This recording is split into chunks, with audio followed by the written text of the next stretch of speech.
আসসালামু আলাইকুম, সবাই কেমন আছেন? তো আজকে বাজারে গেছিলাম। তো কয়েক রকমের মাছ আনছি, তার মধ্যে ছোট মাছও আছে আর অন্যান্য কিছু মাছ আছে। তো শাক নিয়ে আসছি, লাউয়ের শাক। তো শাকের ডগা কচি পাতাগুলো দিয়ে আর কি ছোটো মাছটা রান্না করে নিলাম, কারণ ছোটো মাছ ফ্রিজে রাখলে ভালো লাগে না, ওটা টাটকা খেতে বেশ ভালো লাগে। তার জন্য শাক দিয়ে মাছটা রান্না করে নিলাম।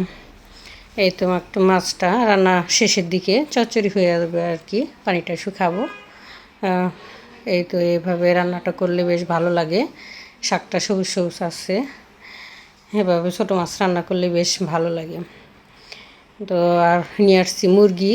তো বাচ্চারা তো আর ছোটো মাছ খায় না তেমন, তো মুরগিও বাচ্চাদের জন্য মুরগি রান্না করে দিব। তো পেঁয়াজ তেজপাতা দারচিনি সব সোমবারই দিয়ে দিলাম। তো পেঁয়াজটা লাল লাল করে ভেজে ওঠা হয়ে গেছে। তো মশলাটা কষায় নিব, আদা রসুন জিরা সাদা এলাচ কালো এলাচ সব দিয়ে মশলা দিয়ে মশলাটা কষিয়ে নিলাম। তো একটু পানি দিলাম যাতে মশলাটা ভালোভাবে কষানো হয়। কাঁচামরিচ শেষে দিয়ে দিলাম। তো সাথে দিব রোস্টের মশলাও আর কি, যেহেতু ব্রয়লার মুরগি, তো রোস্টের মশলা দিলে খেতে বেশ ভালো লাগে, এই জন্য রোস্টের মশলাও দিয়ে দিলাম কিছু। তো রান্নাটা একটু ঝাল ঝাল করে করব, কারণ মুরগি রান্না ঝাল ঝাল হলেই ভালো লাগে, ব্রয়লার বিশেষ করে। দেশি মুরগিতে ঝাল একটু কম হলে ভালো লাগে, সমস্যা হয় না, কিন্তু ব্রয়লার খেতে অতটা তো আর কি ভালো না। তারপরেও একটু জাতজুত করে ভালো করে রান্না করলে এটা খেতে বেশ ভালোই লাগে। তো তার জন্য ময় মশলা একটু বেশি বেশি করে দিয়ে ভালো করে মাখা করে একটু রান্না করব। তো মাংসটা ভালোভাবে কষিয়ে নিচ্ছি, তারপর পানি দিয়ে দিব আর কি।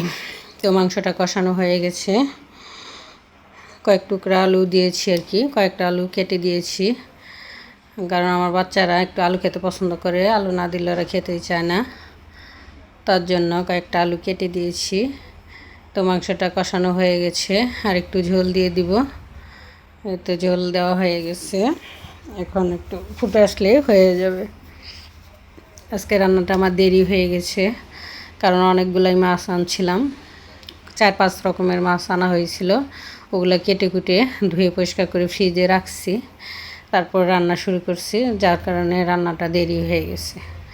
এই তো আমার রান্নাটা হয়ে আসছে, শেষের দিকে গরম মশলা ফাঁকি দিয়ে দিলাম, আর কিছুক্ষণ রান্না হলে রান্নাটা কমপ্লিট হয়ে যাবে আর কি।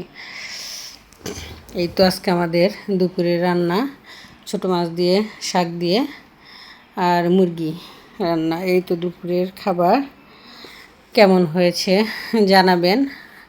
এই তো গরিবের ভালো মন্দ সব কিছু মিলে খেতে হয়, এই আমাদের অতি সাধারণ খাবার।